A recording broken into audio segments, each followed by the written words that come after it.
ভারতের সাথে বাংলাদেশের কি কি চুক্তিগুলো হয়েছে সেগুলো কিন্তু জনগণের সামনে স্পষ্ট হওয়া দরকার। Because for the last 15 years আমরা কিন্তু রীতিমতো শোষিত হয়েছি এবং ভারতের একটা অঙ্গরাজ্য হিসেবে ইউজ হয়েছি। গত 15 বছরে বাংলাদেশে আমরা যে উন্নয়নের গালগল্প শুনেছি সেটা যে আসলে ভিতর থেকে কতটা ফাঁপা এবং আমাদের সাধারণ মানুষের জীবনকে কিন্তু দিন দিন এটা সংযুক্ত করে আনছিল। বিশেষ করে এখানে শুরুতে একটা কথা উল্লেখ করা হয়, বা আমি একটু রিড করতে পারি, যেটা বলা হয় যে মিডল ইনকাম ট্র্যাপ, মানে বাংলাদেশ যে একটা মিডল ইনকাম কান্ট্রিতে পরিণত হয়েছে, কিন্তু বেশিরভাগ মানুষের জীবন কিন্তু এখন একটা লোয়ার ইনকাম কান্ট্রির মতো রয়ে গেছে। এবং যে সিরিয়াস লেভেলের ইনকাম ডিসপ্যারিটি, এটাই কিন্তু আমাদের ইকোনমিতে যে আপনারা বাজেট তৈরি করছেন, আপনারা কিন্তু প্রতি ক্ষেত্রে স্ট্যাটিস্টিক্স দেখে হচ্ছে জাজ করছেন, বাট এই স্ট্যাটিস্টিক্সের সাথে আসলে গ্রাউন্ড রিয়েলিটির আমি খুব কম মিল পাই। বিকজ আপনি যদি কোভিডের সময় দেখেন, কোভিডের সময় একটা বড় অংশের মানুষ তারা কিন্তু লোয়ার ইনকাম বা লোয়ার মিডল ইনকাম থেকে কমপ্লিটলি একটা হতদরিদ্র পরিস্থিতিতে চলে গেছে। এবং এই বিষয়গুলো আসলে আমাদের স্ট্যাটিস্টিক্সের মধ্যে উঠে আসে না, কিন্তু যখনই আপনি ট্যাক্স ইমপ্লিমেন্ট করছেন, যখনই গ্যাসের প্রাইস বাড়াচ্ছেন, যখনই তেলের প্রাইস বাড়াচ্ছেন, তখনই আসলে এই সাধারণ মানুষের জীবনগুলো কিন্তু একটা বড় ধরনের সংকটের মধ্যে পড়ে যায়। ক্যামেরায় ওয়াও, স্টাইল দেখাও, Xenon X21 পারলে ঠেকাও। সো বেসিক্যালি বাংলাদেশে যে বর্তমান ট্যাক্সেশন সিস্টেমের মধ্যে যেভাবে প্রবেশ করছে, আমি বিশ্বাস করি যে বাংলাদেশে আছে খুবই ধনী এবং খুবই দরিদ্র। এর মাঝখানে যে একটা যে মিডল ইনকাম ফ্যামিলিসগুলো থাকার কথা, সেই ফ্যামিলিসগুলো কিন্তু খুব একটা ওয়েল এস্টাবলিশ না এবং খুবই ভালনারেবল পরিস্থিতির মধ্যে আছে।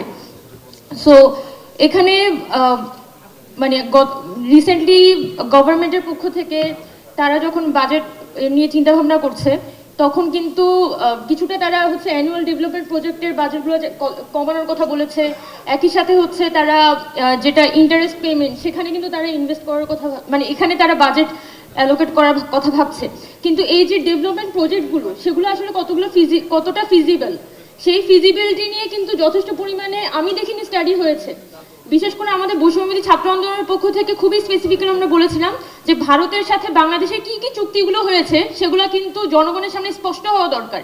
Because for the last 15 years আমরা কিন্তু রীতিমতো শোষিত হয়েছি এবং ভারতের একটা অঙ্গরাজ্য হিসেবে ইউজ হয়েছি। এবং শেখ হাসিনা সরকার বাংলাদেশকে লিটারেলি বিভিন্ন প্রজেক্টের নাম করে ভারতের হাতে তুলে দিয়েছে।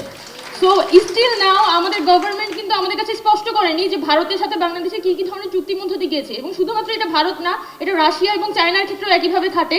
Because for the last 15 years আমরা যে পরিমাণে ট্যাক্সেশন আমাদের উপরে চাপিয়ে দেওয়া হয়েছে, এটা কিন্তু আমাদের জন্য না, বরং যে মানুষগুলো আমাদের পকেট থেকে টাকা কেটে নিয়ে গেছে সেই মানুষগুলোর মানে ওই ঘাটতিটা পূরণ করার জন্য হচ্ছে আমাদের উপরে এই ধরনের ট্যাক্স চাপিয়ে দেওয়া হয়েছে।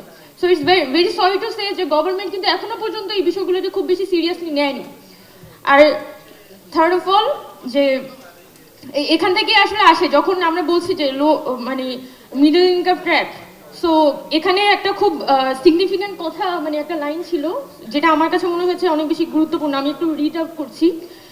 The policy for development of capital intensive first moving consumer goods and prioritizing the erection of temples of development such as the mega projects in power and transport, sidelined investing in small and medium entrepreneurs and farmers or the development of existing cities to make them livable and more generally the SDGs. মানে এই যে আমাদের ভয়াবহ রকম mega project, এই প্রজেক্টগুলোতে investment করার কারণে আমাদের যারা স্মল অ্যান্ড মিডিয়াম এন্টারপ্রেনার্সরা আছে, এই যে ছোট ছোট এন্টারপ্রাইজগুলো আছে, সেগুলো কিন্তু কখনো মাথা তুলে দাঁড়াতে পারেনি এবং গত 15 বছরে বলতে গেলে শুকিয়ে মারা হয়েছে বাংলাদেশের ইকোনমিটাকে।